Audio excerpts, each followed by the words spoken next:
Muy buenas noches, hermanos, y feliz sábado. ¿Cómo se encuentran? Qué bendición, ¿verdad? Gloria al Señor que está comenzando el sábado, para gloria de su nombre.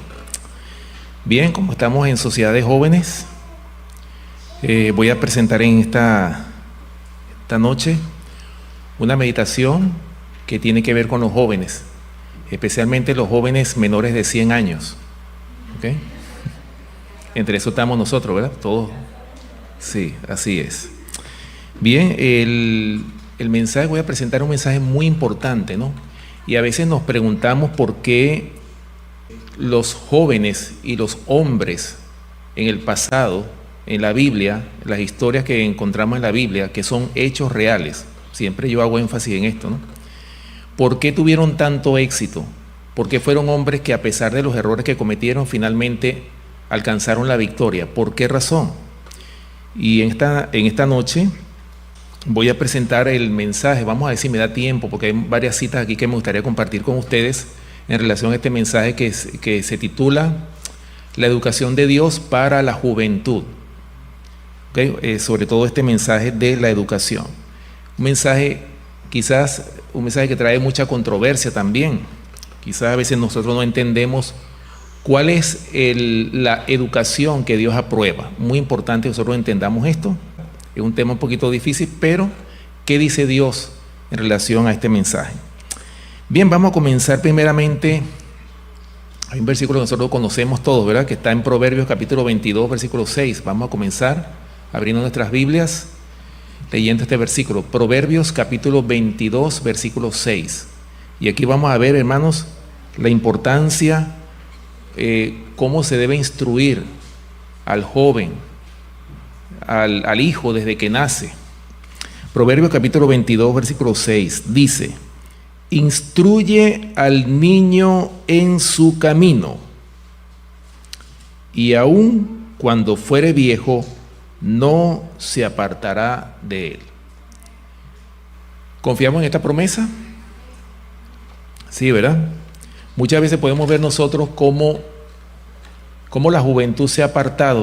A veces vemos jóvenes que se educan en el mensaje de Dios, pero tristemente, hermanos, el mundo los absorbe de tal manera que se van al mundo. Pero, ¿qué ha pasado especialmente cuando esa educación ha sido una educación firme, una educación que tiene bases sólidas? Hermanos, finalmente, a pesar de que los jóvenes pueden estar en el mundo, finalmente regresan. Por eso, hermanos, muy importante que nosotros oremos por nuestros hijos, especialmente los hijos que se han ido al mundo, que se han extraviado, que se han apartado de la iglesia. Nunca perdamos la fe, porque recuerden que la última obra que el Señor va a hacer, el Señor Jesucristo, la última obra que va a hacer antes de que se cierre la gracia, ¿cuál va a ser? Va a contestar a... Exactamente, la oración de los padres, que Él contestará las oraciones de los padres sobre los hijos antes de que se cierre la gracia, para hacerlos volver al redil antes de que se cierre la gracia. De hecho, nosotros estamos orando por todos los jóvenes, especialmente los jóvenes que se han apartado. Todos los días oramos por Leiser en nuestro hogar. Mi esposa Nubi y yo siempre estamos orando por Leiser, y yo sé que algún día Leiser va a volver. Así que no perdamos la esperanza, y así como él, todos los jóvenes. Y como cuando hablamos de jóvenes, bueno, también hasta los viejos también que se han apartado. Hay muchos viejos también que se han apartado. ¿Okay? Pero lo importante, hermanos, si nosotros estamos afianzados en la verdad, nada nos va a mover del fundamento, de ese fundamento de la educación verdadera. Bien, vamos a buscar, hermanos, para que ustedes vean el método de educación del Señor, Deuteronomio capítulo 6. Y yo sé que hay algunos que no les gusta el método de la repetición, parece que les aburre, no sé por qué, pero sucede que al Señor le gusta la repetición. Y si al Señor le gusta la repetición, tenemos que someternos a este método, ¿sí o no? Sí, Señor, exactamente. Y fíjense que es tanto así, somos tan olvidadizos, que por eso el Señor siempre nos quiere recordar en su palabra. Por eso es que el cuarto mandamiento de la ley de Dios, ¿cómo dice? ¿O cómo comienza? Acuérdate. Porque el Señor sabía que el hombre se le iba a olvidar. Bueno, Deuteronomio capítulo 6, versículos del 6 al 9, dice así: y estas palabras que yo te mando hoy estarán sobre tu corazón, y las repetirás a tus hijos, y hablarás de ellas estando en tu casa y andando por el camino, y al acostarte y cuando te levantes, y las atarás como una señal en tu mano, y estarán como frontales entre tus ojos, y las escribirás en los postes de tu casa y en tus puertas. O sea, ¿cuál es el método que el Señor le había dado a Israel? Era que en todas partes que los padres tenían que repetirle las palabras. ¿Cuál palabra? La palabra de Dios, la palabra de Jehová. Tenía que ser repetida en la mañana al levantarse, al acostarse, al mediodía, cuando salieran, cuando entraran. Tenían que escribírsela en los postes, en las paredes, en todo lugar, de manera que ellos se encontraran constantemente con una instrucción de parte del Señor. Proverbios, bueno, de hecho, en la Biblia hay muchos versículos que hablan sobre la educación que Dios quiere para su pueblo. Proverbios capítulo 1, vamos a Proverbios capítulo 1, versículo 7. Proverbios capítulo 1, versículo 7. Fíjense, hermanos, la instrucción o la orden de Dios. Proverbios capítulo 1, versículo 7, dice: el principio de la sabiduría es el temor de Jehová.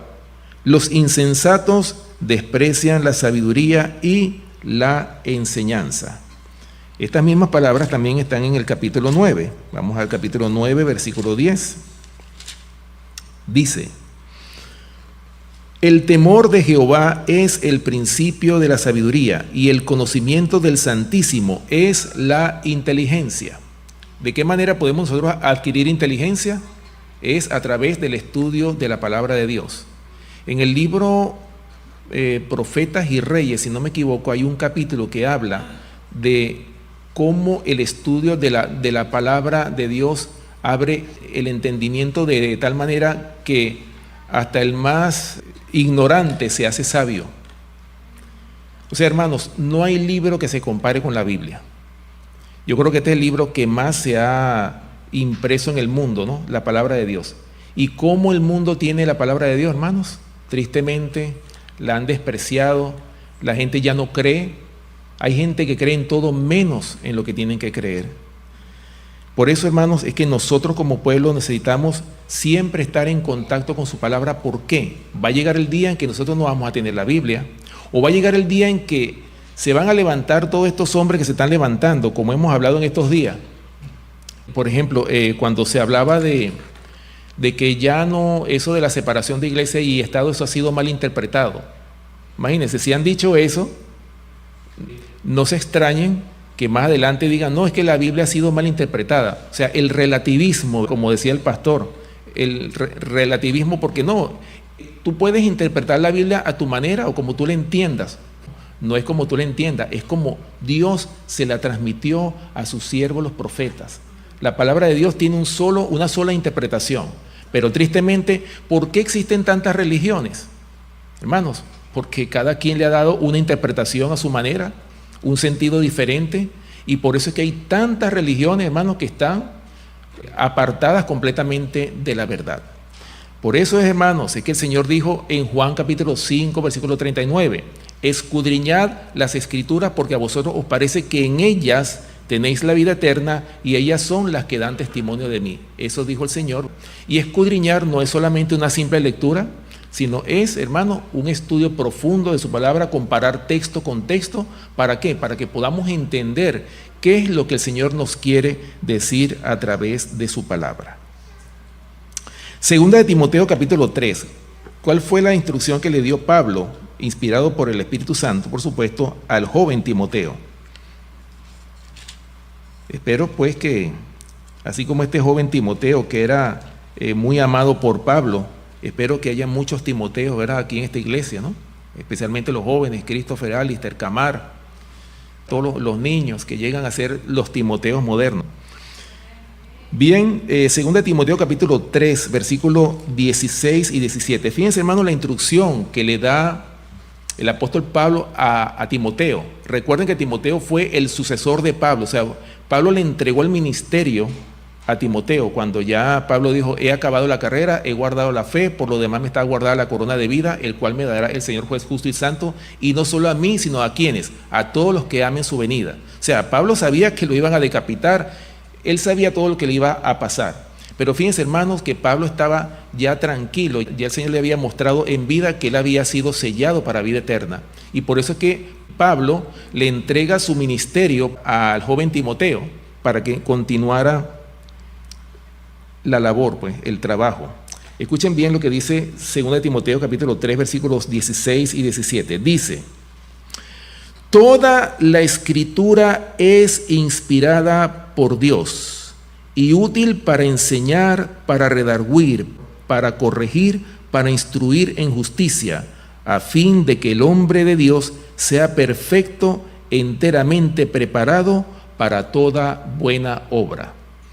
O sea, la palabra de Dios nos prepara ¿para qué? Primeramente para toda buena obra, y nos hace ¿cómo? Perfectos. Y esa fue la orden que le dio el Señor a los discípulos. Cuando el Señor Jesús estaba con los discípulos, ¿cuál fue la orden que le dio el Señor? Sed pues, o sea, cuando Él dio ese sermón de la montaña, al final de ese sermón, ¿qué le dijo el Señor a los discípulos? Sed pues vosotros perfectos, como vuestro Padre que está en los cielos es perfecto. Bien, hermanos, fíjense bien. Ahora, ¿cuál es el propósito de la educación? Dice el libro Patriarcas y Profetas, en la página 645, dice que el verdadero propósito de la educación, ¿será que es hacer ingenieros? ¿Será que es hacer abogados? En fin, diferentes, o médicos. ¿Será que es el propósito de la educación? Escuchen lo que dice. El verdadero propósito de la educación es restaurar la imagen de Dios en el alma. ¿Cuál es el propósito de la educación? Restaurar la imagen. Fíjense que habla de restaurar. ¿Será que se perdió la imagen de Dios en el hombre? Sí, se ha perdido. ¿Y quién fue el que ocasionó esa pérdida? El mismo enemigo de las almas. Entonces, el Señor, a través de la educación, quiere que nosotros restauremos su imagen. Acuérdense que nosotros, antes de que se cierre la gracia, tenemos que alcanzar ese carácter perfecto. O sea, el carácter de Cristo tiene que ser edificado en nosotros, y la forma de que pueda ser edificado es a través de su palabra, a través del culto personal. Acuérdense que el culto personal está el estudio de la palabra y la oración ferviente. Estos dos elementos forman el culto personal, y a través del culto personal nosotros podemos contemplar al Señor. Y como lo dice 2 Corintios capítulo 3, versículo 18, somos transformados de gloria en gloria.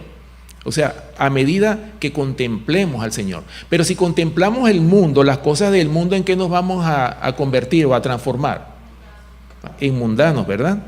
Por eso, mis hermanos, nuestra mente debiera estar ocupada constantemente en el estudio de la palabra. O sea, por eso es que hablo de los jóvenes, de todos nosotros. Aquí estamos incluidos todos los jóvenes, no solamente los jovencitos Christopher, Alistair y Camar, ¿no? Todos nosotros estamos incluidos en estas órdenes que el Señor nos da a cada uno de nosotros.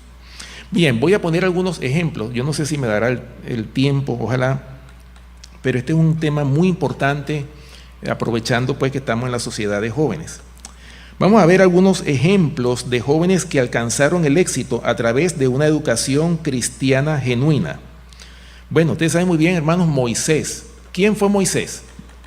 Fue el hombre más manso, ¿verdad? Nacido de mujer, lo dice la inspiración.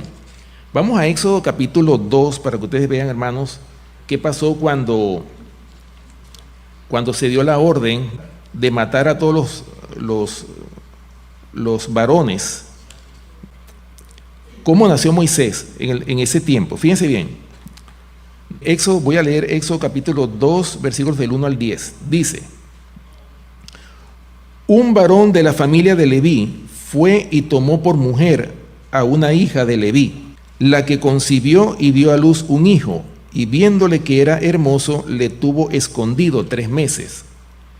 Pero no pudiendo ocultarle más tiempo, tomó una arquilla de juncos y la calafateó con asfalto y brea, y colocó en ella al niño, y lo puso en un carrizal a la orilla del río.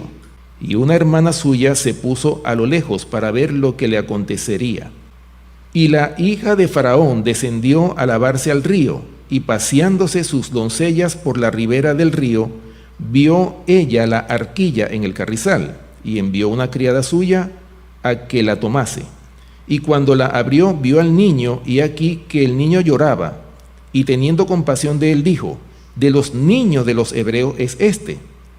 Entonces su hermana dijo a la hija de Faraón: iré a llamarte a una nodriza de las hebreas para que te críe este niño.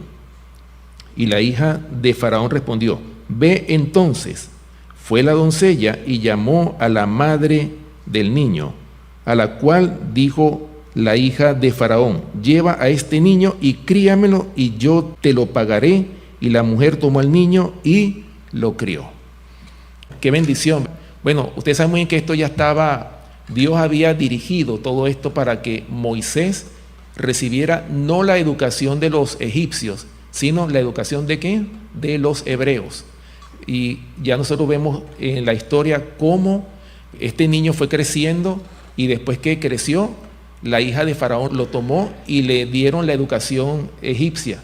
Pero fíjense, hermanos, cómo el Señor lo fue llevando, que cuando Él mató a ese hombre que estaba sometiendo, estaba esclavizando a los hebreos, por huir, este hombre cayó en el campo, en un lugar donde el Señor lo llevó ahí. ¿Para qué? Para que desaprendiera todo lo que había aprendido en Egipto y aprendiera la verdadera educación. ¿Dónde lo mandó? Al campo, al desierto. Hermanos, y muchas veces nosotros también, y el Señor quiere hoy por hoy que también su pueblo salga de todas estas costumbres, de toda esta influencia mundanal. ¿Para qué? Para que nosotros aprendamos realmente a tener la educación verdadera, especialmente las madres que tienen niños pequeños. Lo recomendable es que críen a sus niños lejos de las ciudades. Esa es la orden que da la sierva del Señor a través del espíritu de profecía. Bueno, ese es el ejemplo que podemos mencionar, cómo Moisés recibió esa educación, la educación verdadera, y Moisés fue el que condujo a la nación de Israel, lo sacó de Egipto. Ya nosotros conocemos la historia, todo lo que pasó con Moisés. Otro joven también, bueno, desde niño, como estaba hablando Alistair en su ejercicio, ¿verdad? Que estaba hablando de los profetas, el profeta Samuel. Vamos a buscar en Primera de Samuel, capítulo 1. Usted sabe muy bien, Ana, la madre de Samuel, ella era estéril.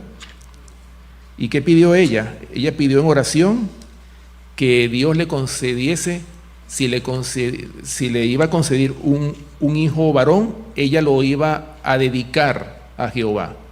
Y cuando ella hizo ese voto, recuerden que no era un voto solamente de que iba a orar por él, sino que ella lo educó en esos pocos años. Cuando él era un niño todavía, ella lo educó. Recuerden, hermanos, hay una cita que está en el libro de la educación, yo sé que ustedes han leído esa cita, que dice que en la educación de los niños, los primeros 3 años del niño son vitales para formar en él el carácter. O sea, el carácter del niño se forma en esos primeros 3 años. Bueno, diríamos desde el mismo vientre, pero en sí la educación como tal es clave los primeros 3 años, porque ahí es donde se forma la base del carácter del niño. O sea, es más fácil educarlo en esa edad para que pueda responder y pueda ser un hombre o una mujer de Dios. Bien, Primera de Samuel capítulo 1, y vamos a leer los versículos el 9 al 11. Primera de Samuel capítulo 1, versículos 9 al 11, dice así: y se levantó Ana, acuérdense que Ana estaba orando, ella derramó su alma en oración, ella estaba clamando en ese momento porque ella quería tener un hijo varón, y que si Dios se lo iba a dar, ella lo iba a dedicar al Señor. Dice: y se levantó Ana después que hubo comido y bebido en Silo, y mientras el sacerdote Elí estaba sentado en una silla junto a un pilar del templo de Jehová, ella con amargura de alma oró a Jehová y lloró abundantemente, e hizo voto diciendo: Jehová de los ejércitos, si te dignares a mirar a la aflicción de tu sierva, y te acordares de mí, y no te olvidares de tu sierva, sino que dieres a tu sierva un hijo varón, yo lo dedicaré a Jehová todos los días de su vida, y no pasará navaja sobre su cabeza. Bueno, hermanos, eso lo cumplió Ana, la madre de Samuel. Imagínense ustedes lo difícil que debe haber sido para esa madre desprenderse de su hijo cuando ya tenía aproximadamente 8 años, si no me equivoco. A esa edad ella tuvo que desprenderse de su hijo y se lo entregó ¿a quién? A el sacerdote Elí. Ahora, fíjense bien, hermanos, voy a leerles aquí en la Biblia de Estudio hay un comentario en relación a Samuel cuando fue educado por el sacerdote Elí. Dice aquí, la recompensa de la fidelidad. Dice aquí, durante los primeros 3 años de vida del profeta Samuel, su madre le enseñó cuidadosamente a distinguir entre el bien y el mal. Miren, y esto es muy importante. O sea, así como tenemos que enseñarle el bien a nuestros hijos, también tenemos que enseñarles ¿qué? El mal, pero el mal para que puedan diferenciar. Se los digo porque en la experiencia que nosotros tuvimos cuando estuvimos en el campo, vimos muchas familias que encerraron prácticamente en una burbuja a sus hijos y no conocían otra cosa porque no los dejaban salir. Pero cuando salieron, hermanos, tristemente la mayoría de esos muchachos están en el mundo. ¿Por qué? Porque no se les enseñó, o sea, las tentaciones que iban a tener, el conflicto con el mal, no se les enseñó. Por eso dice aquí, fíjense bien, ¿qué fue lo que hizo Ana? En esos 3 años de vida del profeta Samuel, dice que su madre le enseñó cuidadosamente a distinguir entre el bien y el mal. Mediante cada objeto familiar que lo rodeaba, procuró elevar los pensamientos del niño al Creador. En cumplimiento de su voto de dar a su hijo al Señor, con gran abnegación lo colocó bajo el cuidado de Elí, el sumo sacerdote, para que se preparara para el servicio en la casa de Dios. Aunque la juventud de Samuel, dedicada al culto de Dios, transcurrió en el tabernáculo, o sea, a pesar de que él estaba, ¿dónde? Estaba en el tabernáculo, o sea, estaba en el santuario, ahí con Elí. A pesar de que estaba ahí, que nosotros pudiéramos decir que no tenía ninguna mala influencia, pero escuchen bien lo que sigue diciendo. Aunque la juventud de Samuel, dedicada al culto de Dios, transcurrió en el tabernáculo, él no quedó libre de malas influencias o ejemplos pecaminosos. Los hijos de Elí no temían a Dios ni honraban a su padre, pero Samuel no buscaba su compañía ni seguía sus malos caminos. Su temprana educación hizo que prefiriera mantener su integridad cristiana. ¿Qué recompensa fue la de Ana y qué incentivo a la fidelidad es su ejemplo? ¿Lo ven, hermanos? O sea, que sí se puede. Si en el caso de Ana logró que su hijo fuese un hombre de Dios, como lo fue el profeta Samuel, porque fue un profeta, imagínense, nosotros conocemos la historia de Samuel en la Biblia, y fue un hombre íntegro. Y así como ella educó a Samuel en los caminos del Señor, nosotros también tenemos la esperanza de educar a nuestros hijos también por el camino estrecho, por el camino que el Señor le ha trazado a cada uno de nosotros. ¿Ok? Vamos a ver, bueno, el tiempo siempre corre. Juan el Bautista, otro ejemplo más. ¿Quién fue Juan el Bautista? Vamos a buscarlo en Lucas capítulo 1, versículo 80. Para que ustedes vean, hermanos, este fue el hombre que preparó el camino del Señor. Lucas capítulo 1, versículo 80. Dice, y el niño crecía y se fortalecía en espíritu y estuvo en lugares desiertos hasta el día de su manifestación a Israel.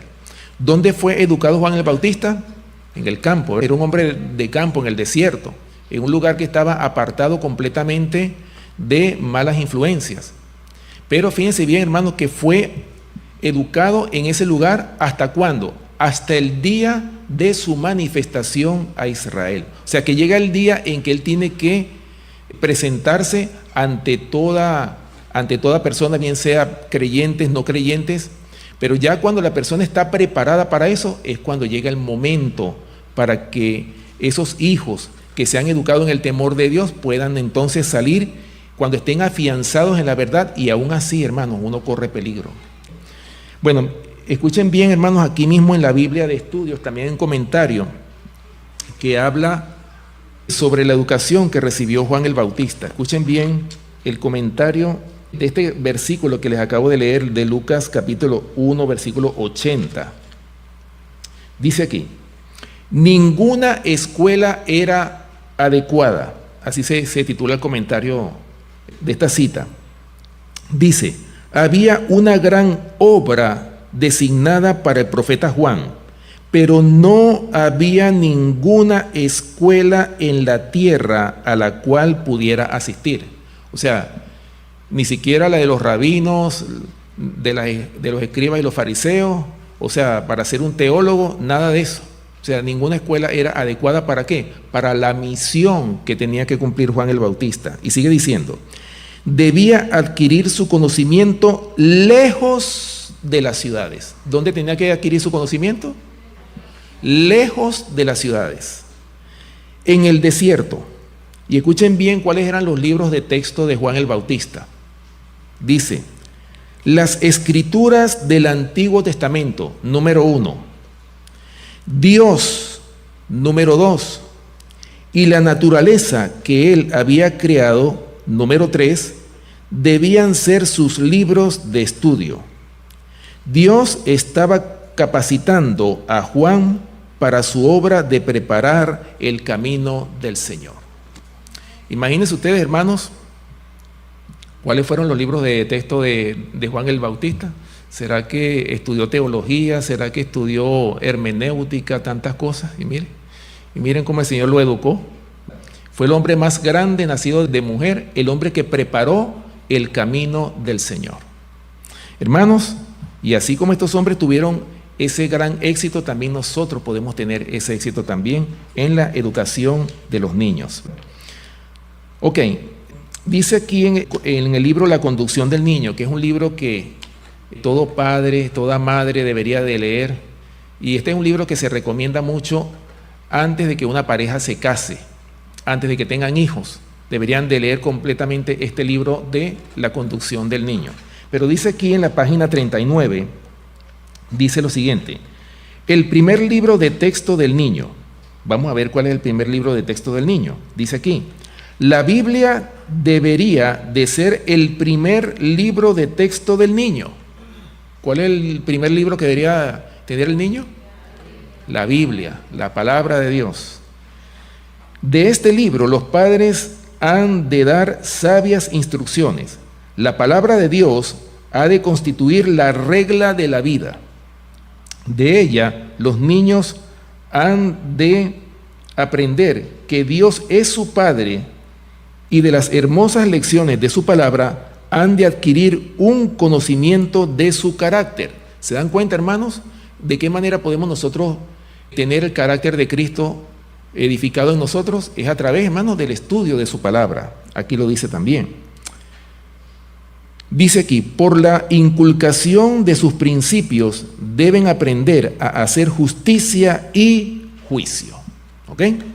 Muy importante. Bueno, ya para terminar, porque ya el tiempo ya se me está acabando, aquí hay un capítulo del libro Patriarcas y Profetas. Hay un capítulo, hermano, que yo les recomiendo se lo lean. Se titula Las escuelas de los profetas. ¿Cuánto deseo yo que hoy día haya una escuela de profetas como las que había en los tiempos del profeta Samuel? Dice aquí, este es el capítulo 58 del Patriarca y Profeta. Dice: el Señor mismo dirigía la educación de Israel. Sus cuidados no se limitaban solamente a los intereses religiosos de ese pueblo. Todo lo que afectaba su bienestar mental o físico incumbía también a la divina providencia y estaba comprendido dentro de la esfera de la ley divina.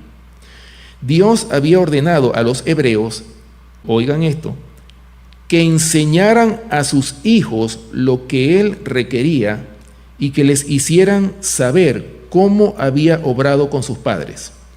Este era uno de los deberes especiales de todo padre de familia, y no debía ser delegado a otra persona. En vez de permitir que lo hicieran labios extraños, debían los corazones amorosos del padre y de la madre instruir a sus hijos. Con todos los acontecimientos de la vida diaria debían ir asociados pensamientos referentes a Dios. Hermanos, el mismo Señor Jesucristo, ¿dónde fue educado? ¿Será que también fue a la escuela de los rabinos? En las rodillas de su madre María fue educado Jesús. Dice más adelante, mediante el establecimiento de las escuelas de los profetas, se tomaron medidas adicionales para la educación de la juventud. Si un joven deseaba escudriñar más profundamente las verdades de la palabra de Dios y buscar sabiduría de lo alto, a fin de llegar a ser maestro en Israel, las puertas de estas escuelas estaban abiertas para él. Las escuelas de los profetas fueron fundadas por Samuel para servir de barrera contra la corrupción generalizada, para cuidar del bienestar moral y espiritual de la juventud y para fomentar la prosperidad futura de la nación, supliéndole hombres capacitados para obrar en el temor de Dios como jefes y consejeros. Bueno, este libro tiene tanto, como les digo aquí, hermanos, cuánto yo he deseado, ¿verdad?, que hoy por hoy haya una escuela de este calibre. Es muy difícil, yo creo que no existen pues todavía. Por eso es que el Señor quiere que su pueblo sea autodidacta y se eduque con la palabra de Dios. Acuérdense, hermanos, como dice el Señor en su palabra, clama a mí y yo te responderé y te haré saber cosas grandes que tú no conoces. O sea, si nosotros le clamamos al Señor, el Señor nos puede dar sabiduría, nos puede dirigir inclusive en la educación que el Señor desea que nosotros tengamos. Dice aquí, ya para terminar, porque bueno, estoy brincando de pedazo en pedazo, ¿no? Dice aquí, fíjense cuáles eran las asignaturas de texto que estaban en las escuelas de los profetas. Dice, las asignaturas principales de estudio en estas escuelas eran la ley de Dios, con las instrucciones dadas a Moisés, la historia sagrada, la música sagrada, ¿okay? No cualquier música, la música sagrada y la poesía. Los métodos de enseñanza eran distintos de los que se usan en los seminarios teológicos actuales, en los que muchos estudiantes se gradúan teniendo menos conocimiento de Dios y de la verdad religiosa que cuando entraron. Bueno, eso es lo que nosotros estamos viendo tristemente en las escuelas de teología actuales, hermanos. Y miren, eso yo lo viví allá en Venezuela. Y ya para terminar, allá en Venezuela nosotros cuando teníamos el grupo donde nos congregábamos los sábados con el hermano Santiago.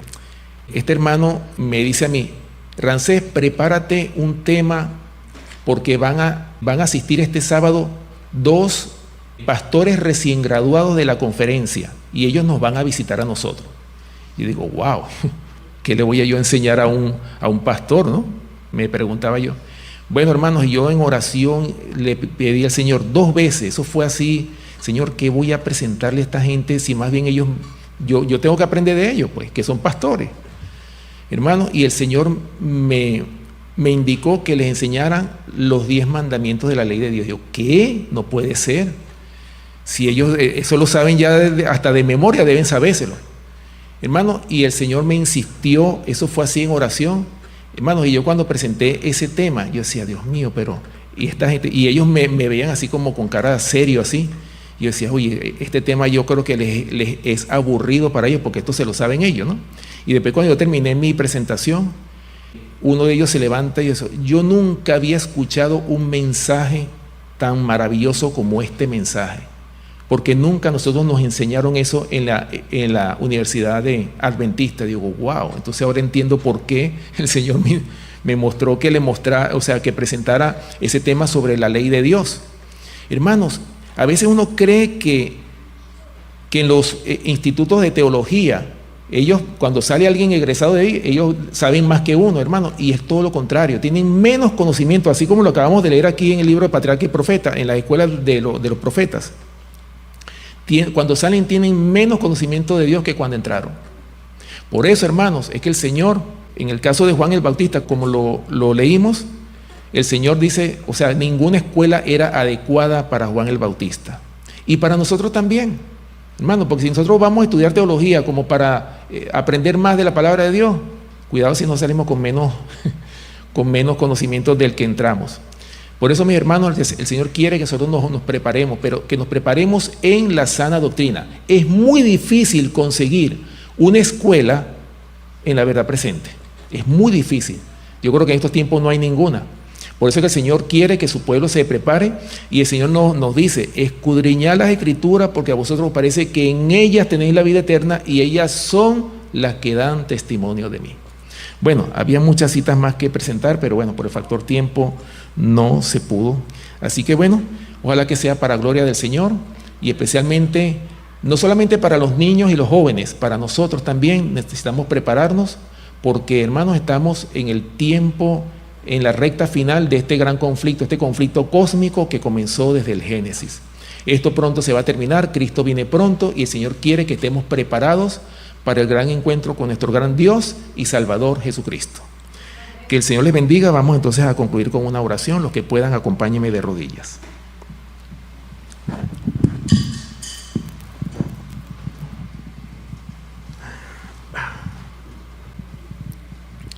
Oremos. Amante Padre que moras en los cielos, santificado y alabado sea tu santo y bendito nombre. Te damos gracias, Señor, por tu palabra. Te damos gracias, Señor, porque cuando recibimos tu palabra, aunque ya la conocemos, pero cuando vemos estos ejemplos que tú nos has enseñado en el pasado, podemos confirmar que no estamos equivocados en la elección que hemos tomado.